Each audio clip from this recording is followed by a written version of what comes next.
Dari 2021 ngomongin FIRE, Financial Independence Retire Early, apa aja mitos-mitos atau komentar-komentar dari netizen yang kita perlu luruskan? Kita akan bahas beberapa di antaranya di video ini.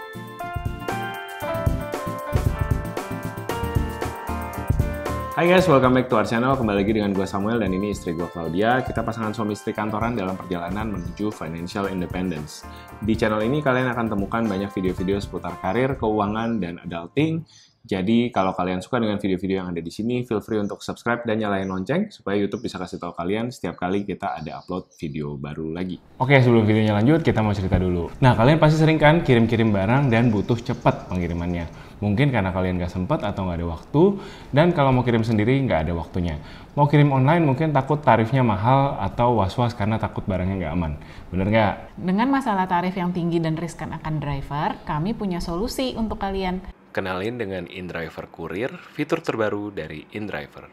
Jadi dengan InDriver ini, kalian bisa nawarin tarif dan milih drivernya sendiri. Caranya juga gampang banget. Setelah kalian download InDriver di App Store atau di Play Store, kalian bisa tentuin dulu alamat tujuan dan alamat pickup. Setelah itu, kalian bisa tentuin harga yang kamu mau tawarin ke drivernya berapa. Setelah list drivernya udah ada, kamu tinggal pilih drivernya.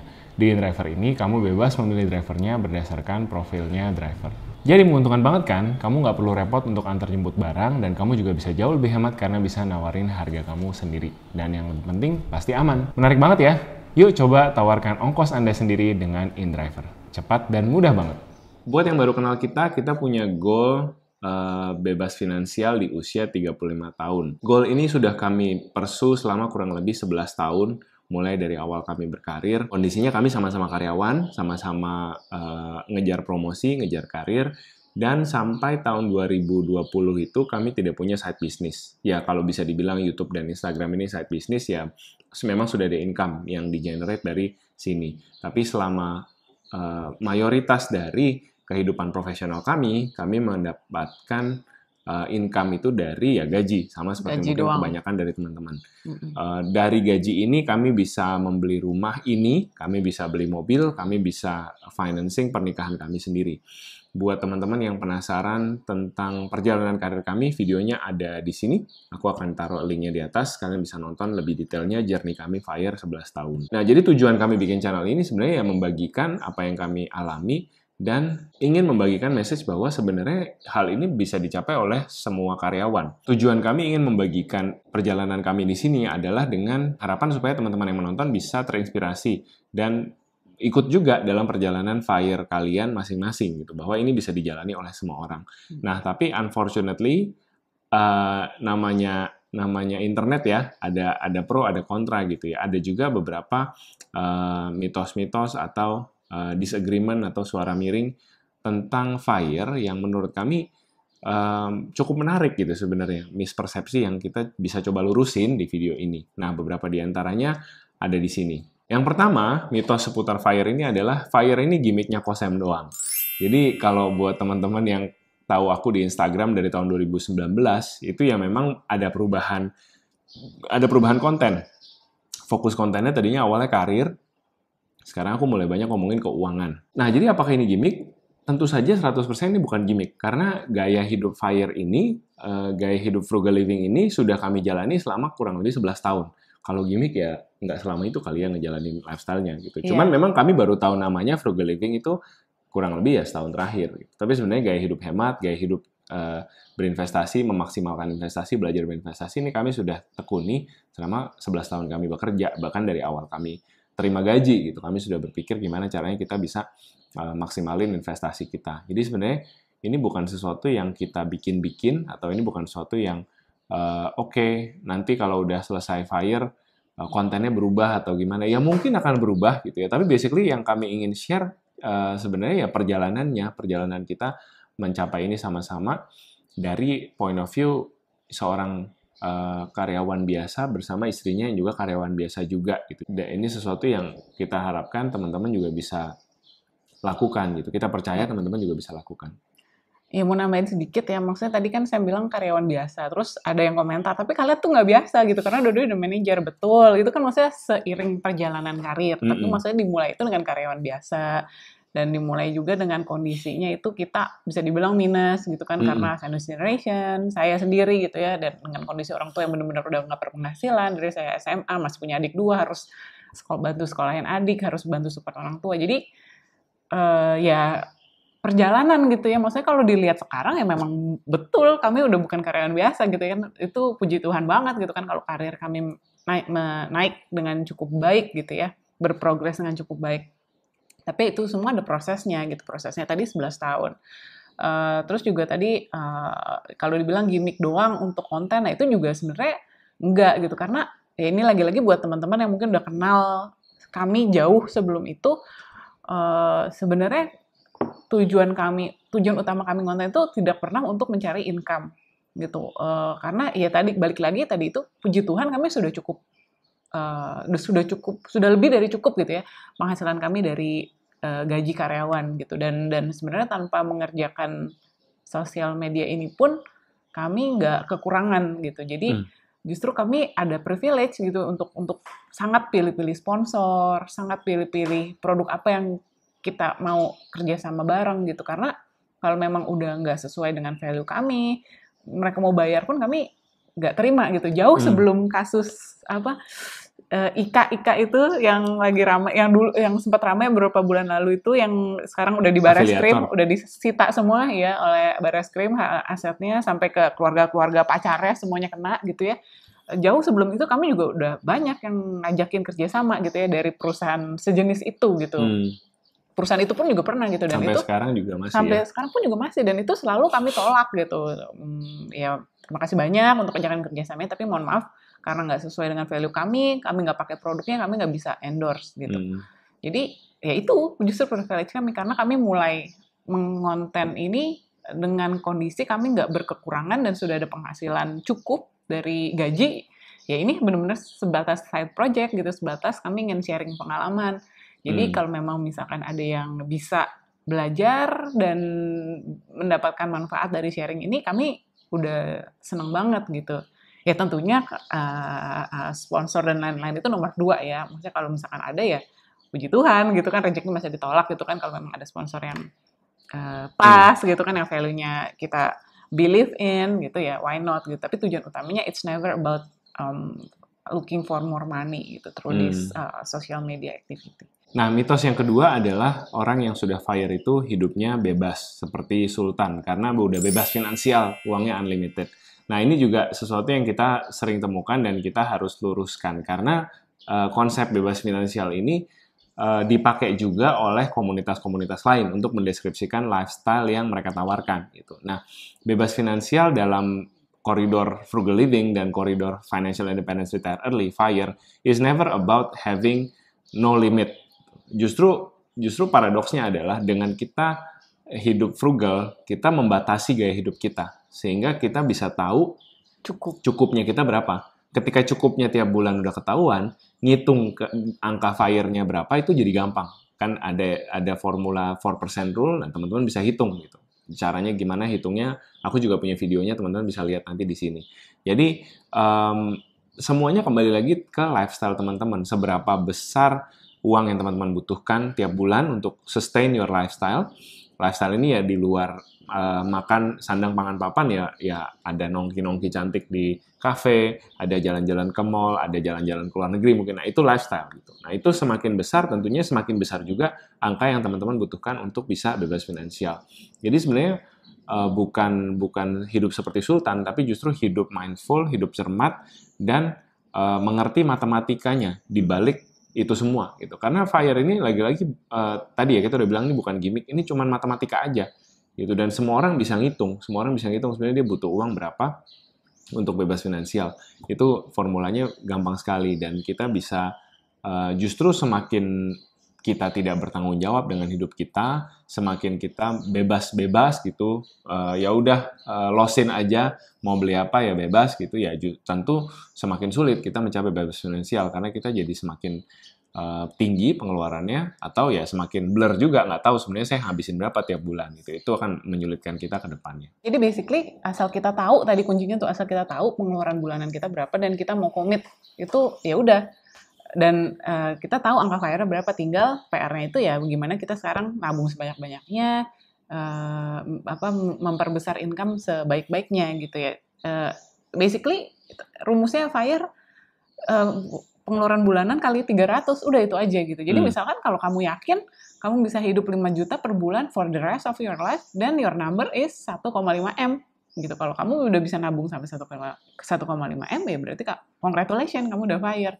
Tapi kalau kamu merasa, enggak, gaya hidup saya maunya berapa ya, 100 juta sebulan gitu kan, atau 500 juta sebulan, mau kayak Simon dari Tinder Swindler gitu kan, Tinder Swindler. Naik jet kemana-mana. Naik jet kemana-mana, ya nggak apa-apa. Kalau kamu pengeluaran 500 juta per bulan, kali 300 berarti 150 M ya kurang lebih ya. Berarti angka FIRE kamu 150 M. Kalau kamu sudah mencapai 150 M, selamat. Kamu sudah bisa FIRE dengan gaya hidup seperti Simon dari Tinder Swindler. Makanya itu pilihan kamu, mau hidup seperti Sultan ya angka FIRE kamu segitu gitu. Kalau kamu mau hidup middle income family normal-normal ya FIRE kamu juga angkanya nggak sebesar itu gitu. Jadi itu semua lagi-lagi bisa dihitung secara matematis, dan angka FIRE tiap orang bisa beda-beda sesuai gaya hidup mereka. Mitos ketiga soal FIRE adalah bahwa orang frugal, orang FIRE nggak boleh senang-senang, nggak punya hobi. Nah ini juga sering kita dapat komennya gitu, wah Kosem beli PS5 gitu, atau Ciklau tasnya bagus ya gitu. Nah itu dari orang-orang yang mungkin belum ngerti gitu esensinya, bahwa hidup frugal itu bukan berarti kita hidup sengsara, kita bukan berarti deprive ourselves of what we want gitu. Kita kan namanya manusia, selama masih hidup di dunia ini kan pasti punya keinginan, pasti punya hobi, pasti punya sesuatu yang kita pengen capai, goal duniawi gitu ya, yang mungkin kalau dilihat value-nya ya itu menyenangkan diri kita sendiri gitu. Tapi kenapa tidak gitu? Kenapa tidak? Karena kita kan mencari uang susah payah, tentu harus ada hal-hal yang kita nikmati. Nah, tapi gimana caranya kita menikmatinya? Tentu balik lagi ke tadi koridor hitung-hitungan 4% rule tadi. Kalau misalkan teman-teman butuh budget senang-senang sekian juta tiap bulan, ya itu ditambahkan saja ke angka pengeluaran bulanan teman-teman yang akhirnya tadi dikali 300 tadi yang lo bilang gitu. Tentunya makin banyak hal-hal yang kalian inginkan, tentunya angka lifestyle-nya makin besar dan makin lama mencapai FIRE gitu ya. Jadi dalam hal kami beli PS5 atau punya tas, itu udah ada hitungannya. Jadi semua yang kita beli sebagai hobi itu kita udah punya budgeting, baik itu bulanan maupun tahunan gitu. Kayak misalkan yang nggak kelihatan deh, misalkan langganan streaming film kan itu berbayar kan, atau langganan musik gitu kan, itu kan berbayar juga. Nah itu udah ada budgeting bulanannya gitu. Nah jadi intinya gimana kita bisa membudgetkan dengan teliti, dengan cermat semua pengeluaran kita, baik yang sifatnya esensial maupun yang sifatnya non-esensial. Itu intinya itu gitu. Nah, seberapa besar yang dibudgetkan tentu kembali lagi ke selera dan kembali lagi ke lifestyle masing-masing. Betul. Jadi makanya frugal living itu juga mungkin kalau dibilang level, ada levelnya kali ya gitu. Karena memang ada gitu orang-orang yang hidupnya sungguh frugal gitu kan, bener-bener bajunya semuanya second hand market gitu kan, pre-love, bener-bener di rumahnya nggak ada apa-apa, semuanya bikin sendiri dari kayu, furniture-nya ada yang menjalani hidup seperti itu, dan itu nggak apa-apa gitu pilihan mereka gitu. Kalau mungkin mereka memang suka gitu, sukanya seperti itu, suka DIY gitu. Bikin sendiri gitu ya. Jadi maksudnya beda-beda. Nah mungkin ada yang memang agak seperti kami, mungkin kalau kami bilang kami frugal living, iya kami frugal gitu dalam hal-hal tertentu, tapi nggak semua hal gitu kami frugal. Kami berusaha untuk menikmati juga gitu, karena kami tahu lifestyle ini maraton gitu ya, long run. Kalau misalkan kami terlalu memaksakan diri sampai stres gitu kan, hidupnya bener-bener padahal tersiksa gitu kan, ya ngapain juga gitu. Tapi mungkin ada orang-orang yang memang suka gitu ya, hidup sederhana itu suka, dan ya nggak apa-apa juga gitu. Makanya tiap orang, again, definisi frugal juga bisa beda-beda gitu ya, untuk tiap orang, tergantung pilihan hidup kamu gitu ya, kamu senangnya seperti apa, hidup kamu mau seperti apa jalaninnya, itu kan masing-masing gitu ya.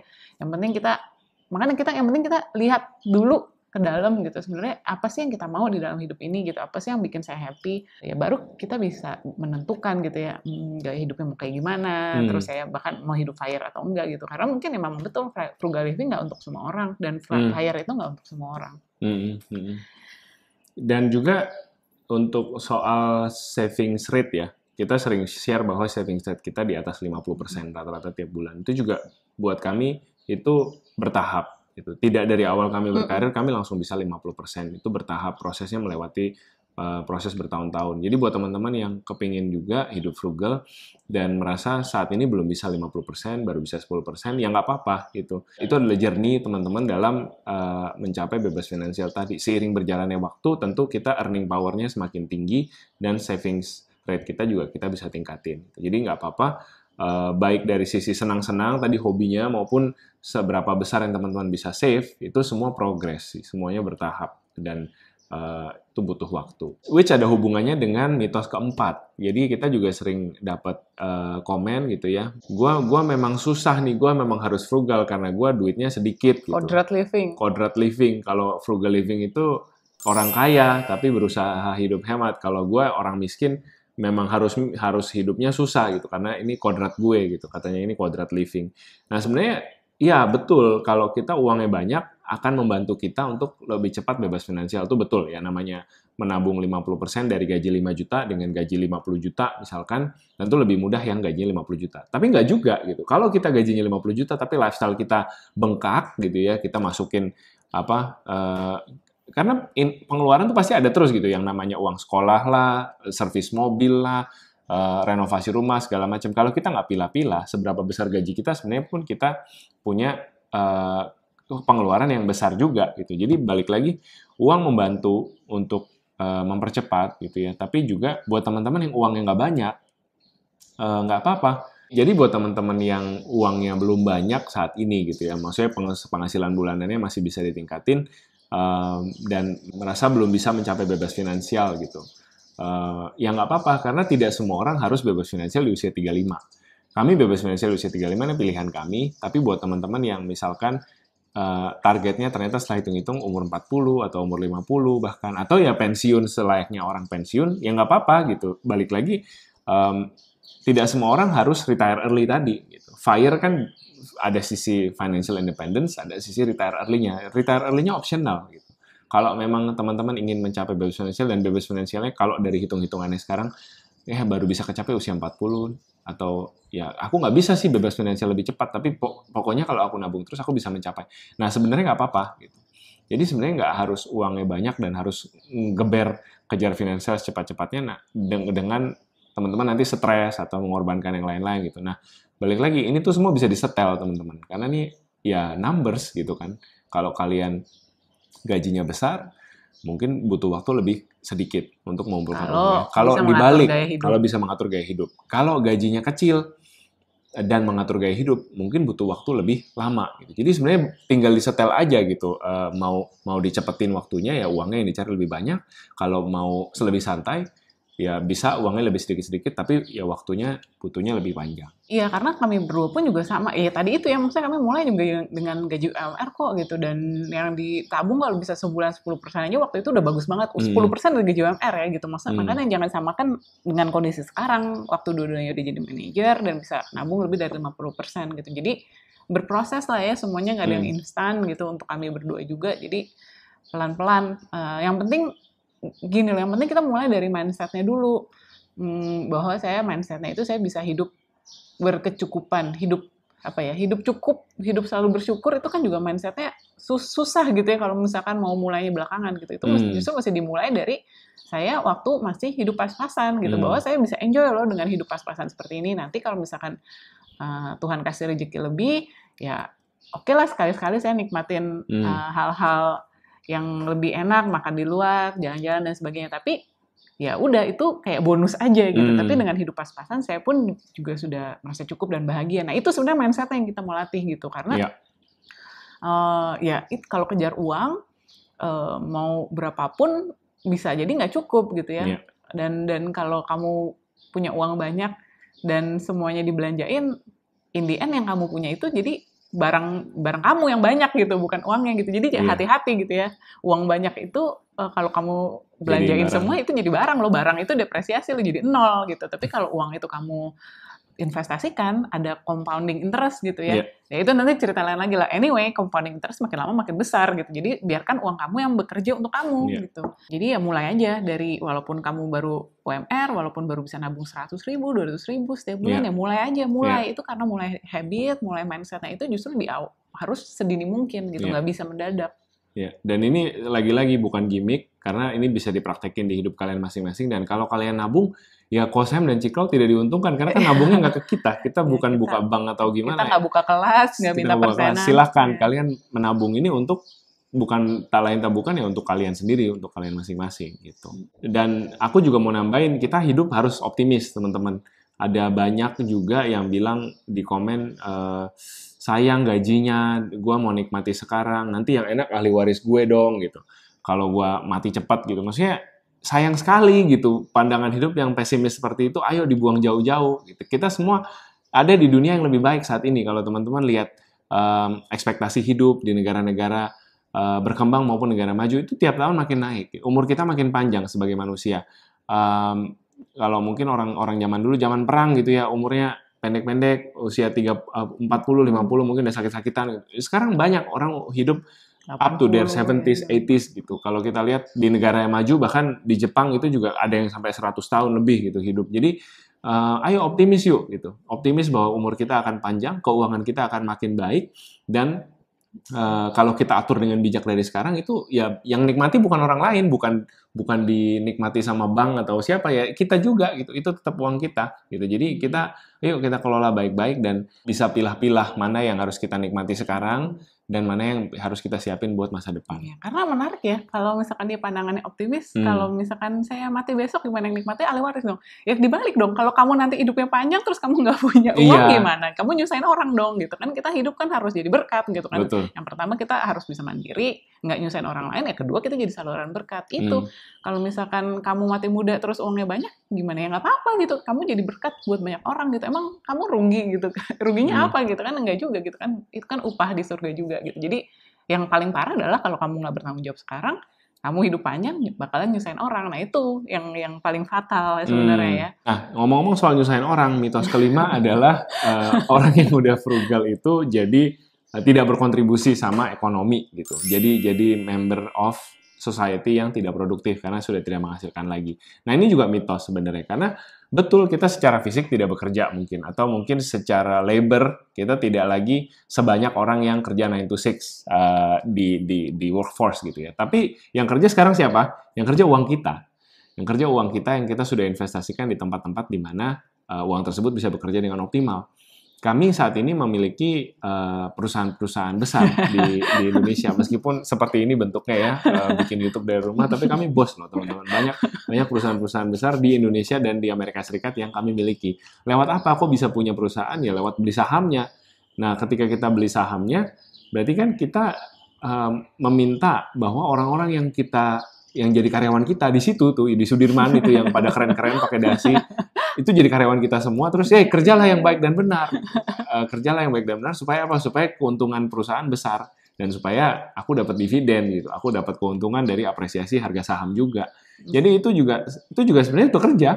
Itu kita sedang bekerja menjadi member society yang produktif, tapi yang kerja bukan kita, yang kerja uang kita. Sebagai investor dan pemegang saham ya? Betul, sebagai investor dan pemegang saham. Jadi itu pun ekonomi, teman-teman. Itu pun menggerakkan ekonomi. Ekonomi ada ekonomi yang real, yang teman-teman lihat orang jual beli makanan, orang jual beli baju di mall, gitu. Itu ekonomi yang real. Ada juga ekonomi yang apa ya ini bilangnya ya? Unreal di belakang layar gitu. Ini juga terjadi di belakang. Jadi yuk kita tetap gitu, kita tetap bisa produktif. Nah di luar itu tentu dengan waktu yang kita dapatkan setelah bebas finansial, ya kita bisa punya kebebasan untuk kita mau ngapa-ngapain ya terserah gitu. Mau tidak produktif ya silahkan. Karena kita pasti punya waktu untuk istirahat. Tapi kalau mau produktif ya tentu lebih keren lagi, karena sekarang energi kamu bisa alirkan ke benar-benar hal-hal yang kamu suka untuk kerjakan. Kamu suka nulis, ya tulislah buku yang bagus, juallah buku yang bagus, berkatilah orang dengan tulisan kamu gitu. Kamu suka mengajar orang ya mengajarlah, ajarlah yang benar gitu. Ajar seperti kita lagi mungkin sharing saat ini gitu ya ke teman-teman. Ini juga passion project kita yang made possible setelah kita sadar bahwa oh iya ya, kita sudah selesai mengatur keuangan, ada something bigger in life yang kita bisa pursue gitu. Nah, hal-hal ini juga pada akhirnya bisa menghasilkan economic value buat orang-orang yang nonton kita, buat orang-orang yang mungkin jadi belajar nabung juga, jadi belajar investasi juga gitu. Atau kita meet up di cafe kayak kemarin, kita bayar makanan juga, di situ gitu kan. Nah, itu kan menggerakkan roda ekonomi buat si cafe tersebut gitu. Jadi ada banyak hal, teman-teman. Ada banyak cara untuk menggerakkan roda ekonomi di luar kita kerja, di luar kita kerja 9 to 5. Percayalah, ekonomi tetap akan bergerak juga tanpa kalian gitu ya, tanpa kamu yang satu orang ini mungkin sedang nonton video ini. Jadi nggak apa-apa untuk memiliki lifestyle yang agak berbeda untuk mengejar FIRE, karena ada cara-caranya juga kalian tetap bisa produktif setelah masa financial independence kalian. Iya, banyak lah ya. Maksudnya produktif itu kan tadi itu nggak selalu berarti karyawan 9 to 5 gitu. Kita bisa produktif dengan freelancing, kita bisa produktif juga tadi misalkan kita mau sharing atau jadi ya berbagi kembali gitu kan ke masyarakat. Ya banyak hal lah gitu yang dapat kita lakukan. Tapi satu hal yang membuat itu possible gitu ya karena kita punya freedom to do whatever we want with our time gitu. Nah, itu kalau kalian FIRE ya kalian bisa afford freedom itu. Oke, itu 5 mitos seputar FIRE yang sudah kita bahas. Mudah-mudahan memberikan clarity, memberikan pandangan baru buat teman-teman yang lagi ngulik apa itu movement FIRE ini. Sekali lagi, this is all something that we also learn from other people. Dan kalian juga bisa belajar. Ini bukan sesuatu yang kami miliki atau satu buku rahasia atau kelas rahasia yang kami jual di akhir video ini, tidak ada gitu ya. You owe it to yourself. Kalian bertanggung jawab pada diri kalian sendiri untuk ngatur keuangan sebaik-baiknya dan punya masa depan yang lebih terang gitu. Mudah-mudahan setelah kalian lebih jago mengatur keuangan. Belajarnya bisa di sini boleh, di tempat lain juga boleh. Yang penting bagian kami berbagi adalah ini loh, kami sudah buktikan bisa. Kalian kalau mau juga bisa. Mitos-mitosnya sudah kita patahkan dan ya mudah-mudahan ini bisa menginspirasi kalian untuk sama-sama yuk kita jadi lebih baik lagi dalam mengatur keuangan. Buat yang punya cerita atau punya komen, pertanyaan-pertanyaan atau more myths that you want to check with us, silakan share di comment box di bawah, nanti kita coba jawab atau bikin video baru lagi mungkin mitos-mitos seri 2. Buat kalian yang suka video ini jangan lupa like dan subscribe dan juga nyalain loncengnya supaya YouTube bisa kasih tahu kalian kapan video baru lagi akan muncul dari kita. Lalu kalau kalian suka main sosial media, kita ada di Instagram, boleh follow kita di channel kita, di sosial media kita. Thank you so much for watching, stay safe, take care and stay healthy. Sampai ketemu di video selanjutnya minggu depan. Bye bye.